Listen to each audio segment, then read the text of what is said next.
Sorry for really, really sad. But I always remember there's so much kindness in this world. And Pilot Jim came and brought her back home. I will never forget that. Thank you so much. Bye. Bye. Incredible tale. Beatrice is home, well behaved, and home. Good night. Thank you for making World News Tonight with David Muir, America's most watched newscast.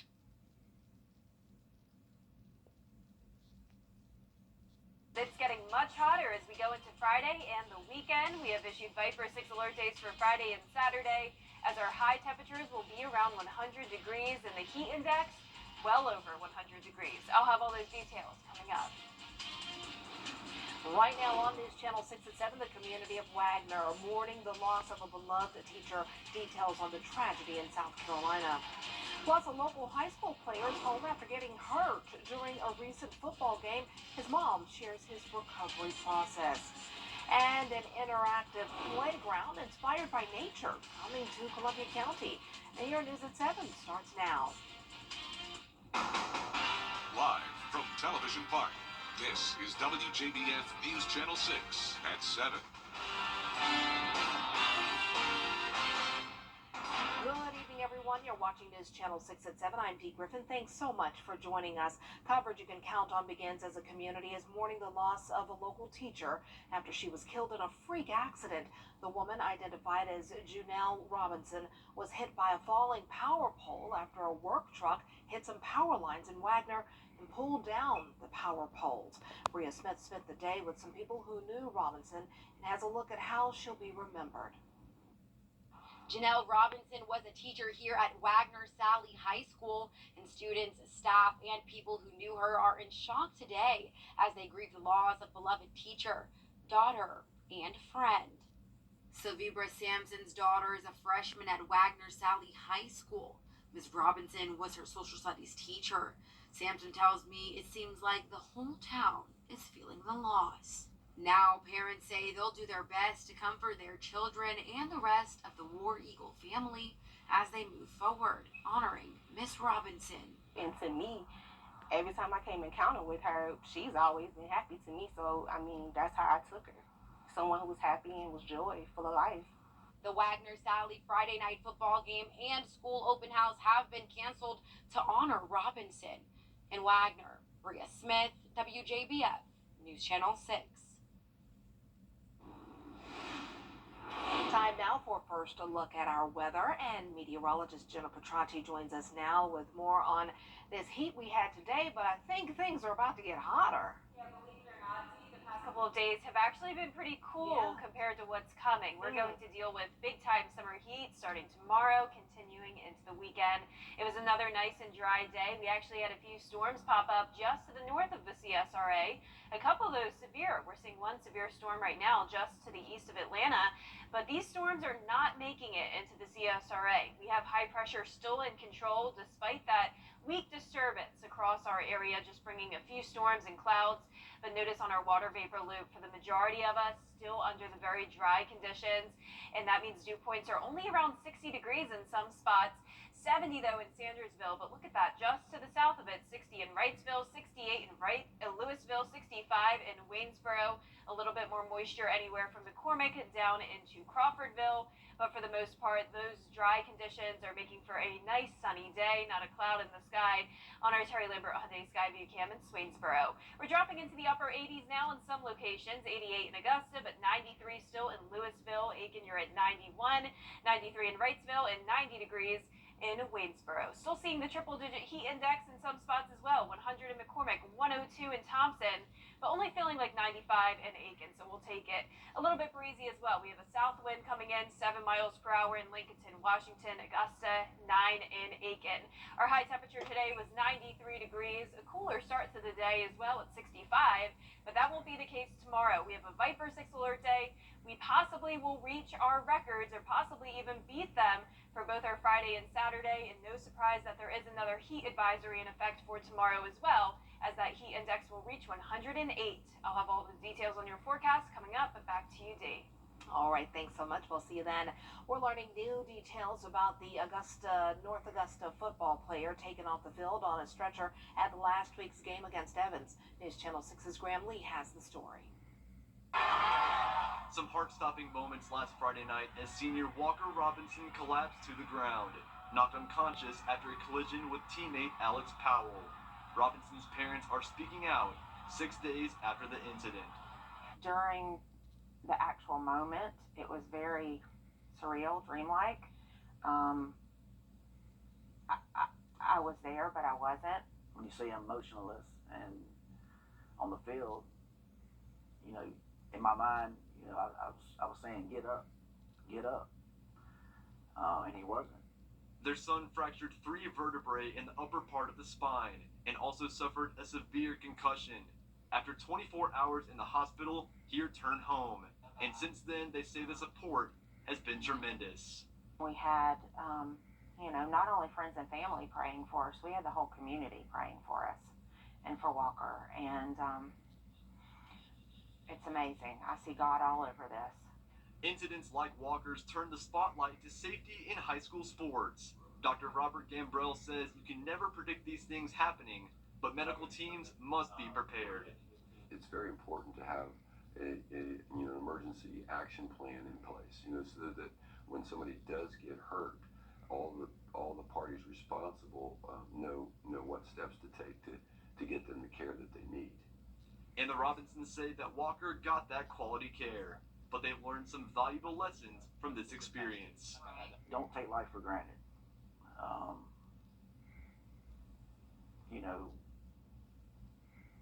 Love your kids.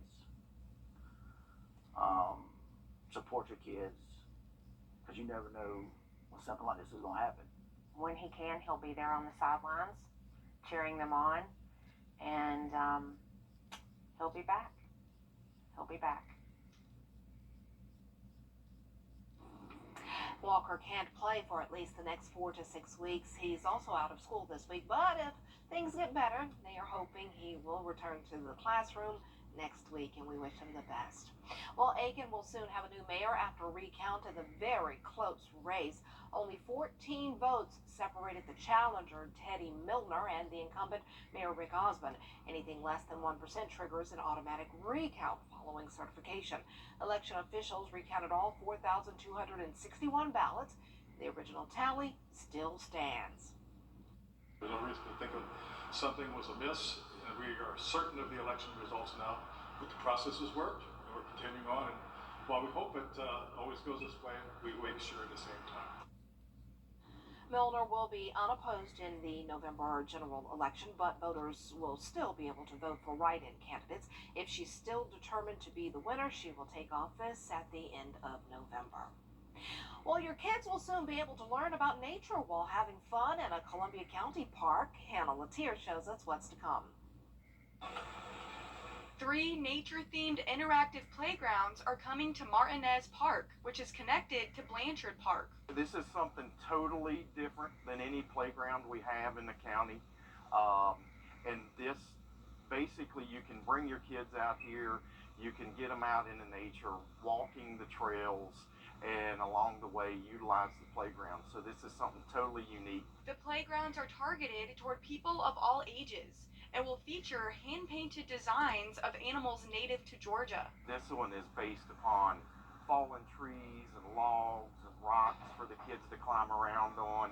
We do have your typical slides, but this one is 100% nature-based. 2 companies based in Georgia and Colorado are doing the construction and are carving the rocks and trees by hand. Really nothing like it in the country. This was specifically designed for Columbia County, so nobody has what we're going to have here. It will cost close to $1 million to fund those playgrounds. That money will come from a general obligation bond. Longtime park goers I spoke to off camera think this is a great way to bring more families to the area. Hodges says they've been planning this for about a year. We were developing this side of the park, and we wanted to do a play structure over here, but we also wanted to utilize the trails and keep it as natural as possible. They're only about 2.5 weeks into construction, but Hodges says the playgrounds should be complete by the end of October. In Columbia County, Hannah Latier, WJBF News Channel 6.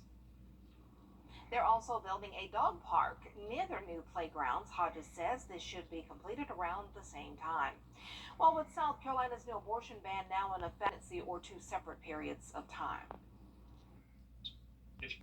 Well, discussions are underway to improve the situation at the Olive Road overpass. The low bridge is regularly hit by trucks, and this has resulted in Mayor Garnett Johnson having discussions with the owner, CSX Railroad. The mayor says CSX is planning to strengthen the bridge, which will result in it being raised, but only by a couple of inches. No more than 3 inches. So it's a very minimal raise, but the reasoning for the raising of the bridge is to strengthen the bridge. As I understand, it also creates problems for them when that line is closed as a result of people hitting it. And according to CSX, it costs them somewhere around $50,000 every time that bridge is damaged. The mayor says CSX is open to adding a new warning device like a pipe or the road at bridge height to warn drivers. He says closing the road near the bridge is not being discussed as an option. A new program is underway in the city of Augusta. A celebration held today at Security Federal Bank for the Step Up program. It was created by the Greater Augusta Black Chamber of Commerce. The 12-month program helps new business owners learn about finance and business planning and business automation, among other topics. We have participated in a few programs, and it tremendously has helped our business with being able to purchase supplies for our restaurant, helping our employees, providing a better work environment for our employees and staff. The launch is part of a day of events for the Chamber. They hosted the Black Business Summit earlier today at Augusta Tech.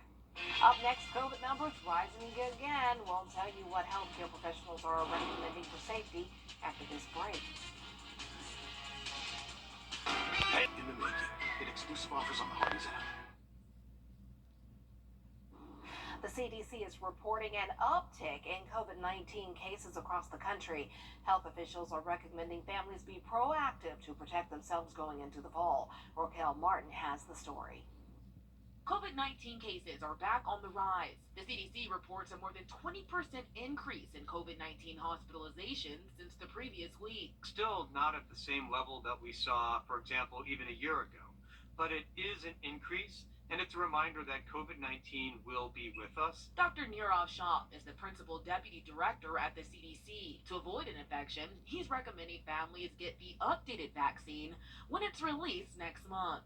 Not only does this help keep you and your family safe, it also reduces the potential strain on hospitals. Dr. Panikis Galiasatos at Johns Hopkins University says he's seeing the uptick in cases firsthand, specifically among patients with weakened immune systems. It's mutated where it's a lot more contagious again. He says the public should not panic, but recommends everyone take steps like wearing a mask to avoid overburdening hospitals this fall. And again, face masks, in my opinion, should be seen no differently than umbrellas, right? If your weatherman or woman is telling you it's going to rain, I'm grabbing an umbrella. Don't want to get wet. The CDC is only recommending people mask up in areas with high rates of hospitalizations. Right now, that excludes roughly 97% of the country. In Washington, Raquel Martin. Still ahead, civil rights leaders are headed to Washington to mark the anniversary of Dr. Martin Luther King Jr.'s iconic march. We'll have the story after the break. Welcome to Davis Appliance and Furniture, where you can find the best deals in town. We offer new and used appliances, and we service what we sell. We offer no credit needed financing and delivery options to meet your needs. For the top brands and lowest prices in town, visit us at Davis Appliance and Furniture. It's just U2Hot.com.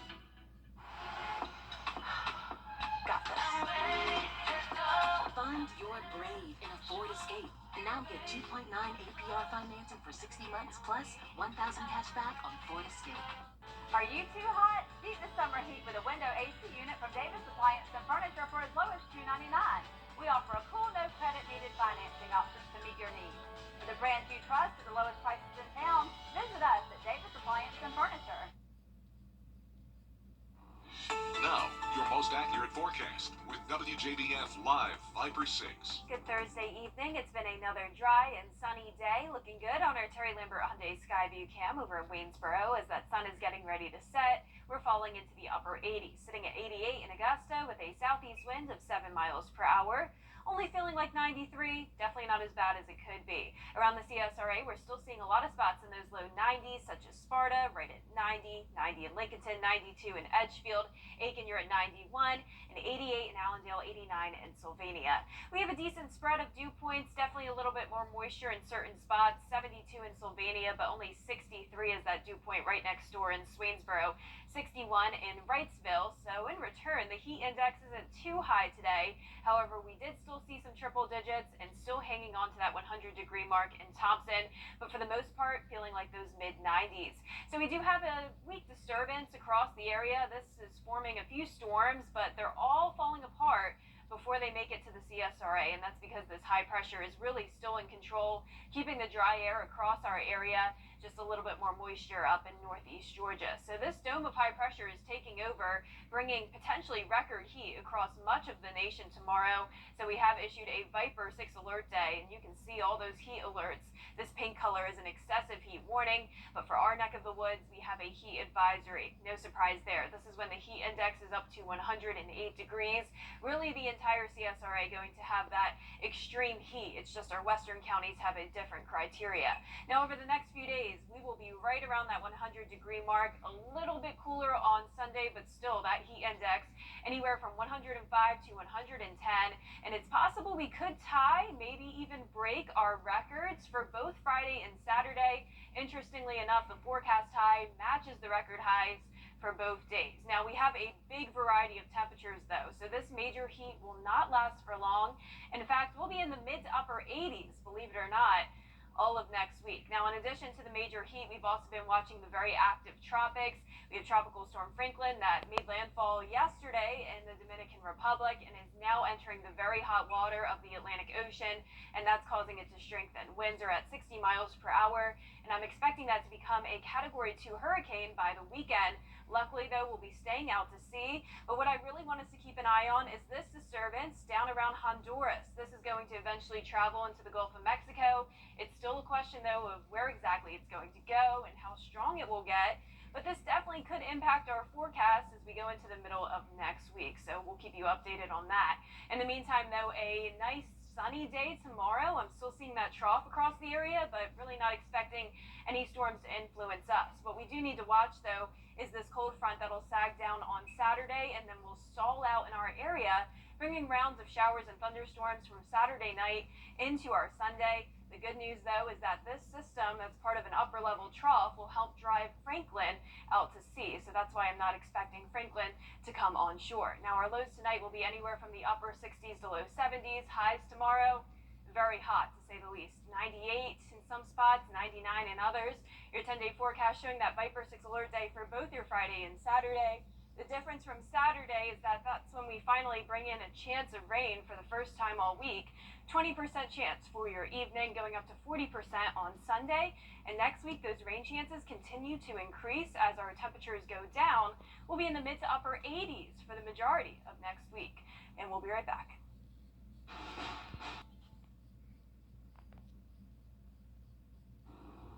Well, this weekend, civil rights leaders will come together in the nation's capital for the March on Washington. It's an annual event to mark the anniversary of Dr. Martin Luther King Jr.'s iconic racial justice demonstration decades ago, ending in his I Have a Dream speech. Hannah Brandt has the details. 60 years ago, Martin Luther King Jr. led a march into Washington, D.C., where thousands joined him in demanding racial equality. He did not live to see his work complete. Therefore, we have a responsibility to work and create, ultimately, the climate for a better nation. Martin Luther King III says his father would likely be disappointed the country hasn't made more progress since then. And his wife, Andrea Waters King, says that presents a challenge to activists today. How do we all stand and work for genuine equality? Organizers say this year's anniversary march is not just a commemoration of Dr. King's mission. It's really a continuation of the fight for jobs and freedom, for justice and equality. Congressional Black Caucus Chair Stephen Horsford says he and other leaders worry that voting access is deteriorating, education is being whitewashed, and people are losing fundamental rights. This generation, in their 15 short years, have progressively lost rights, which is the antithesis of what a democracy, is and should be. But the leaders say Saturday's march is an opportunity to keep the fight going and to keep the movement for equality alive. We have to keep the pipeline of young activists to understand that they have a voice and a vote, and that they're owners of government, and they should never be victims of government. In Washington, I'm Hannah Brand. If you played hooky today, you're not alone. We'll tell you why this is the most popular day of the year after this break. This is our call to Long live the lazy. Today is the most popular day on the calendar to call out sick. Research from Flamingo Leave Tracker analyzed 5 years worth of data and found August 24th is the sickest day of the year. A big reason, the final days of summer. Workers want more time to soak up some sun before winter. The second most popular day to call out sick is the day after Super Bowl Sunday. Well, we know why, because everybody's celebrating the Super Bowl, so they need a little break the next day to get over what got them sick in the first place. So that's celebrating. So if you took the day off, I hope you enjoyed it. And we thank you so much for joining us. We're always with you at WJBF.com. Entertainment Tonight is next.